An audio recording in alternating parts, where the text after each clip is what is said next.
I was pretty adamant, only maybe throwing a quick hits up here and there because I'm trying to give Chicago a chance to redeem itself, a reprieve, so to speak, an opportunity to create a better image as the largest Midwest city. And they just refuse. And the only reason why I decided not to ignore all of the stories that proliferate overnight from what's happening in Chicago is because they decided to shoot at the priest. I couldn't believe it. I said, wait a minute. Is no way in the world of all the things that we could, because I was going to give Chicago a reprieve. I had a whole lot of stories to go over. We got Biden to talk about as far as him trying to limit what they're identifying as asylum seeking here in the United States of America right before the election time so that they can say, oh man, look what Biden did for the border and the migrant crisis and all of that. We got that. We got people to react to. 55-year-olds is getting laid off and now they're falling into depression. We got to go over to Oakland and California because Gavin Newsom absolutely is running that city into the ground. We got a lot to cover. And so I was largely going to let Chicago breathe. And I know how y'all feel about it because y'all keep saying, Anton, why you keep reporting on Chicago? Well, why y'all keep having crime? Why y'all keep not voting? Why y'all keep having trash mayors? Why y'all keep having trash aldermen? Why y'all keep letting people shoot at the priest? But when I seen the priest, I said, wait a minute. Hold up. Wait a minute. Let me put some Chirac in it. Nowhere in the world y'all gonna be shooting at the priest and think that you're gonna get away with it and Anton ain't gonna bring you to the front of the congregation. Ain't no way that y'all gonna be out here shooting at the motherfucking priest and thinking that y'all gonna get away with it. In the daytime, that's unacceptable. Make sure y'all hit a like for the algorithm, subscribe to the channel, and turn on your notifications. Now at 4, a priest dodges bullets after he catches 2 men trying to steal catalytic converters outside of St. Ignatius College Prep. CBS 2's Darius Johnson is live near the campus. And Darius, you have new information on this investigation.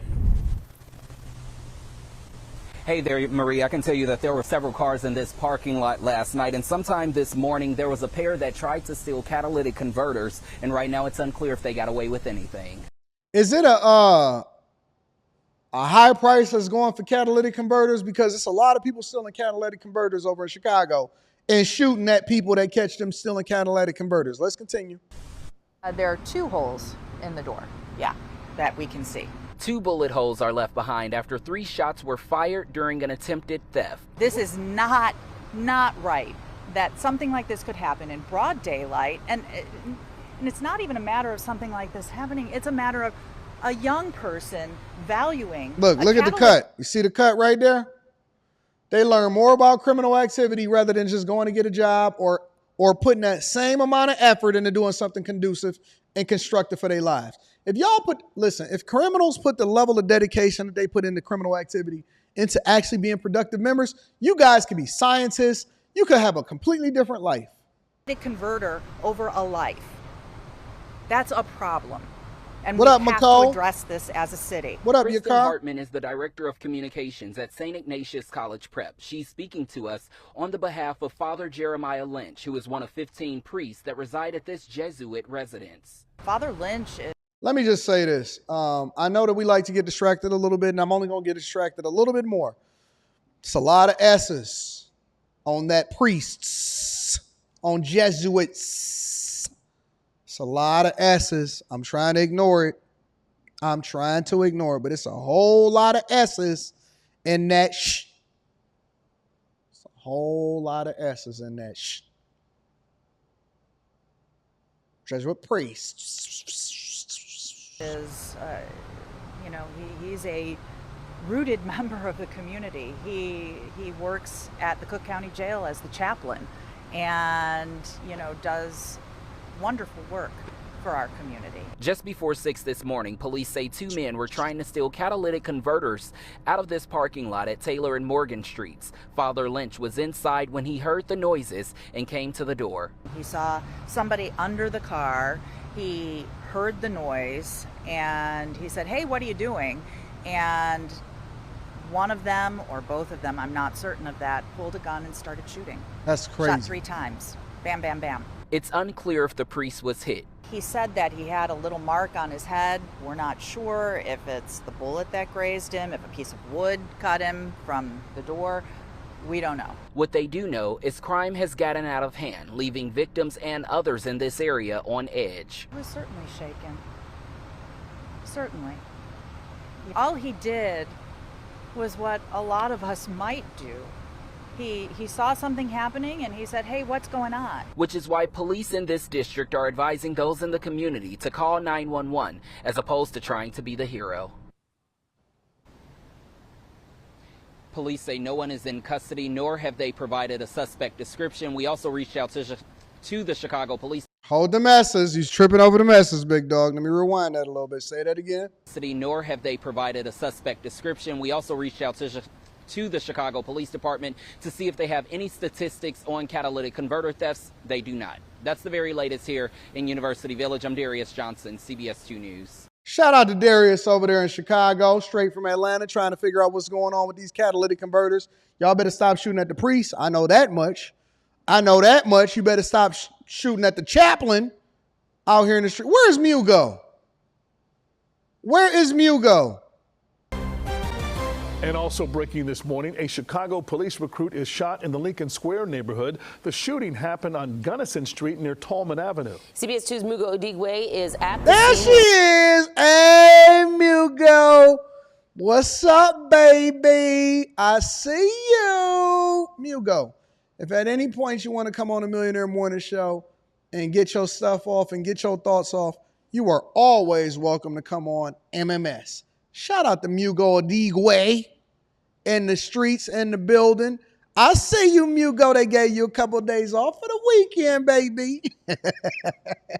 We just got information from police in the last 15 minutes. Mugo, I know it's still an active investigation. Not Mugo, it's Mugo. Get it right. See you, Mugo. Yes, it certainly is, but the scene has cleared up a bit Neck since we looking first good. got here. I'm going to step out of the way to show you what we do still see, and that is the vehicle that the victims were in when this shooting started. You can see this black car in the middle of the street here on Gunnison with just really, really bad front end damage. But I also want to get you the video that shows you another view of what that car looks like here. Again, this is the car the 21-year-old Chicago police recruit was driving. That is the victim in this shooting. Again, that front end damage very clear for you to see, and then you can also see 2 bullet holes on the back side of the car. Now, police say the shooting happened just after midnight. The recruit was driving west on Gunnison when his car was struck by gunfire. He was hit in the back before crashing into a parked car. He was taken to the hospital. We're told he is in good condition, so he is expected to be okay. There was someone else in the car with him, a 24-year-old male passenger. We're told that person was not hurt. But again, the scene is still active out here. There were dozens. Look at Mugo glowing with them police lights in the back of her head. Look at Mugo. I see you, Mugo. All right, baby. Anyways, a police recruit getting shot before you even become a police officer? Of police cars a few hours ago. That has since cleared out, but with that car still in the middle of the street here on Gunnison, you can see it's blocked off. There's a police car out here right now. The person who was hit in this shooting, a 21-year-old Chicago police recruit. That person taken to the hospital. We're told he is in good condition, but right now Chicago police say they're still investigating and no one has been arrested. Do anybody ever get arrested over in Chicago? Y'all shooting police recruits.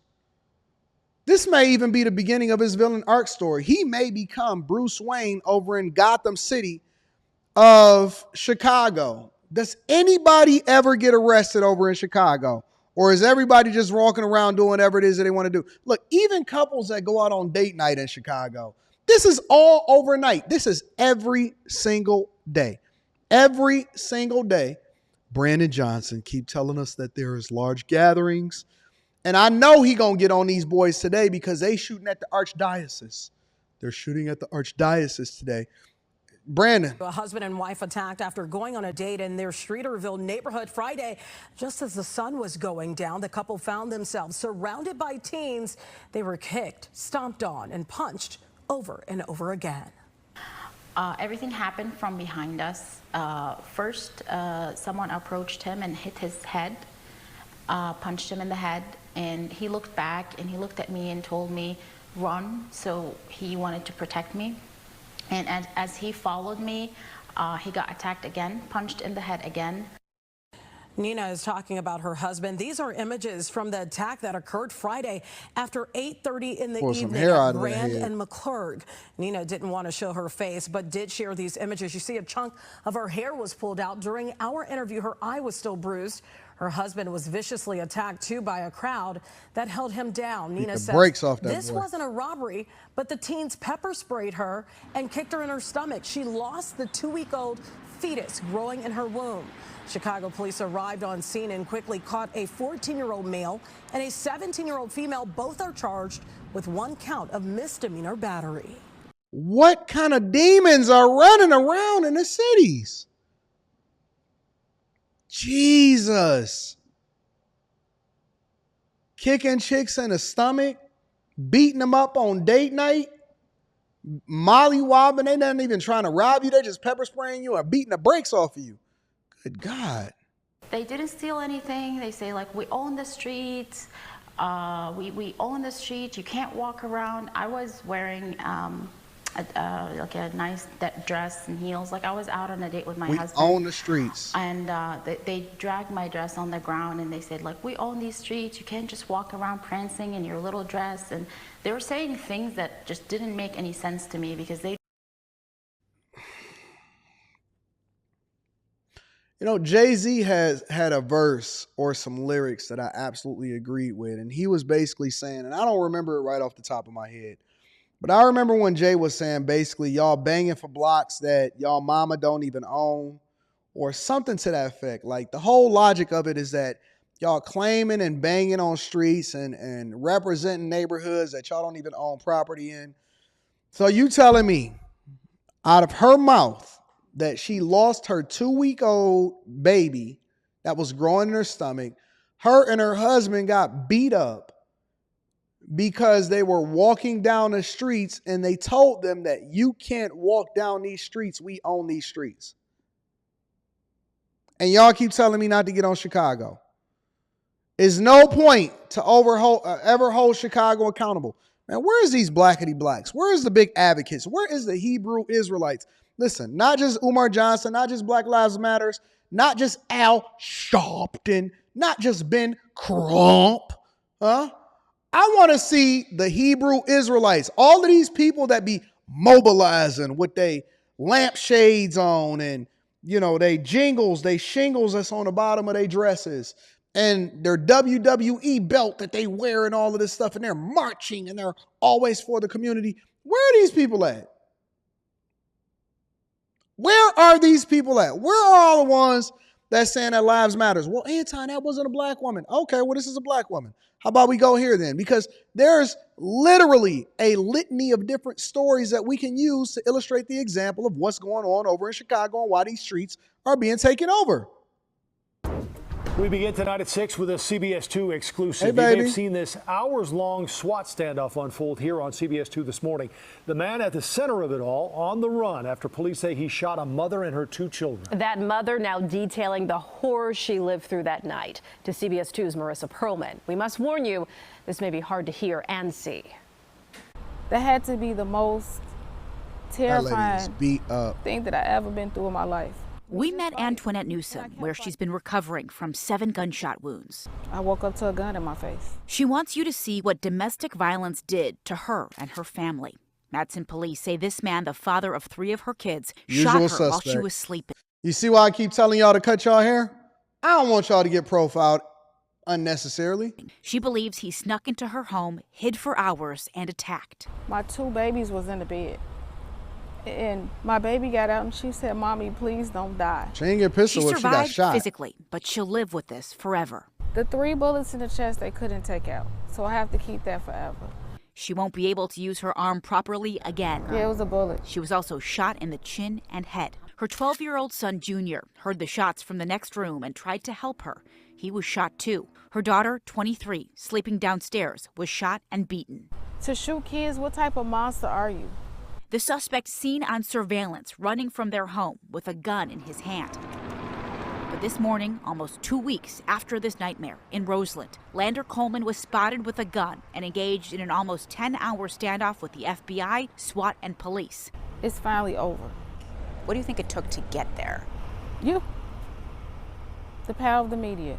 Chicago police, Madison police, the FBI is what happened. They worked hard. They worked so hard in the little time that they had, and they caught him.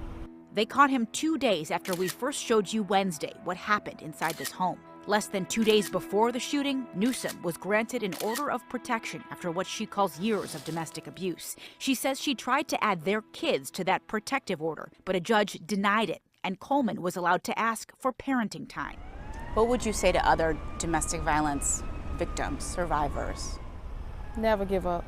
The system is hard to navigate through. Never give up. Keep pushing. Stay safe. That's all you really can do.